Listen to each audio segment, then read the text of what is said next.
నమస్కారం సార్. మీ పేరు? రాజమ్మ. రాజమ్మ గారు, ఏ ప్రభుత్వం నచ్చింది నీకు? చంద్రబాబు గారు ఉన్నప్పుడు బాగుందా, ఇప్పుడు బాగుందా? ఇప్పుడు జగన్ మంచిది. అంతేనా?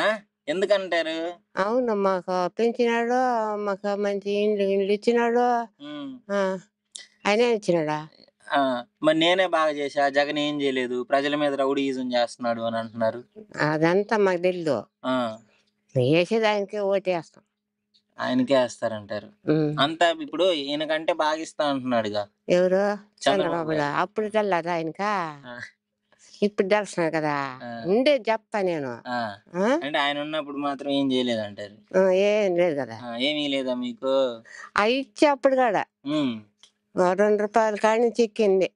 మళ్ళా టాట 150 నేను మనం కూడా తప్పు చెప్పలేదు కదా. నేను వచ్చాక 3000 చేశాడా మీకు పింఛన్? జగన్ ఇప్పుడు తిన్నాక 3000 చేశాడు. వాలంటీర్ ఇంటింటికి వస్తున్నాడా? మరి వస్తాడు. పింఛన్ ఇచ్చి మంచిగా. మీకైతే జగన్ గారు వస్తే బాగుంటది అంటారు. మీ పేరు? మా పేరు చిరంజీవి. చిరంజీవి గారు చెప్పండి, ఇప్పుడు పవన్ కళ్యాణ్ గారు చంద్రబాబు గారు ఇద్దరు ఒకటైనారు కదా, మీ సపోర్ట్ ఎవరికి ఉంటుంది అనుకుంటున్నారు? చంద్రబాబు పార్టీగా లేకపోతే జగన్ గారికా? జగన్ గారికే. ఎందుకనండి? జగన్ అంటే ఇంకా ఆయన ఇల్లు మొత్తం ఇచ్చారు. ఓకే, అంతా ఇంకా ఆయనకి ఓటు. ఇంతకు ముందు ఎలా ఉందండి? ఇంతకు ముందు అంటే అది కరెక్ట్గా తెలియదు. ఇప్పుడైతే ఆయన మనకు తెలుసు. సో ఇప్పుడు ఈయన వచ్చిన తర్వాత బాగా చేస్తున్నాడు. బాగా చేస్తున్నాడు. సో మీకైతే బాగుంది? మాకైతే గవర్నమెంట్ అయితే నచ్చింది. ఇక్కడ మీ ఎమ్మెల్యే గారు ఎలా చేస్తున్నారు? నారాయణ స్వామి ఆయన పర్వాలేదన్నా, బాగా చేస్తున్నారు. ప్రతి విలేజ్ కి వస్తున్నాడు, చూస్తున్నాడు, వెళ్తున్నాడు, బాగా చేస్తున్నాడు. సో గెలిచే అవకాశం ఉందంటారు మళ్ళీ? నమస్కారం. మీ పేరండి? లోకనాథ్ రెడ్డి. లోకనాథం గారు, ఎలా ఉంది జగన్ గారి ప్రభుత్వం? బాగుంది సార్. ఏమేం చేస్తున్నాడు ఆయన? మంచి పథకాలు చేస్తున్నాడు. అమ్మఒడి, డ్వాక్రా వాళ్ళకు ఆరోగ్యశ్రీ, విద్యా కానుక, పింఛను బ్రహ్మాండంగా చేస్తున్నాడు.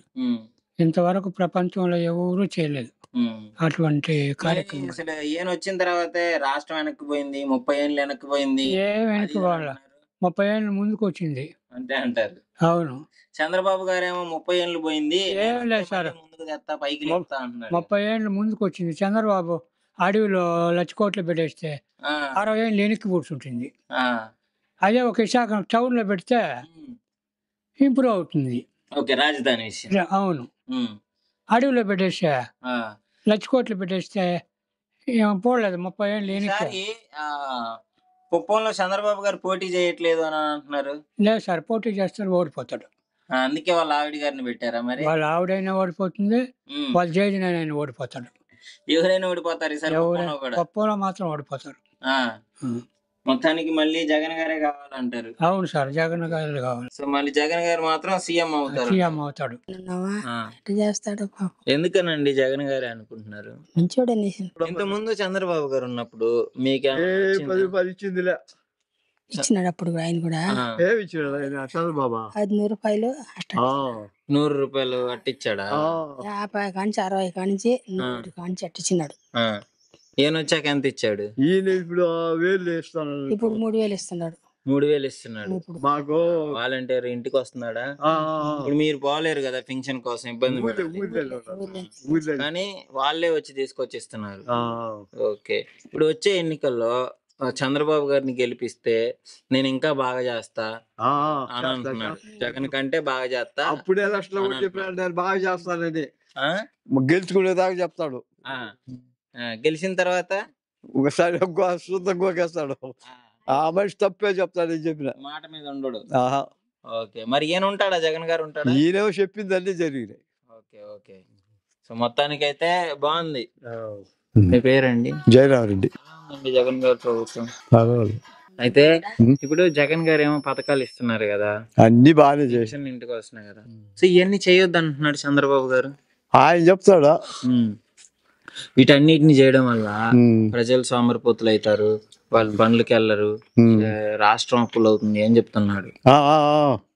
చాలా మంది ఆ మాట కూడా అంటారు. అది మాట బేద సాదా కూర్చొని తినేసి పండ్ల పాట కూలికి నాదికి పోవడం అని అన్ని కూడా చెప్తా ఉన్నారు.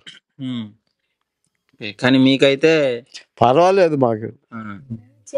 ఓకే. మేము వయసు అయిపోయిన విద్యలో ఉండేది ఇంట్లో, కొడుకులు తనీగా ఉన్నారు. ఓకే, మరి గెలిచే అవకాశం ఉందా? పర్వాలేదు.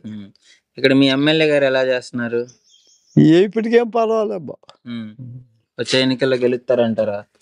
వస్తుందనే ఉంది.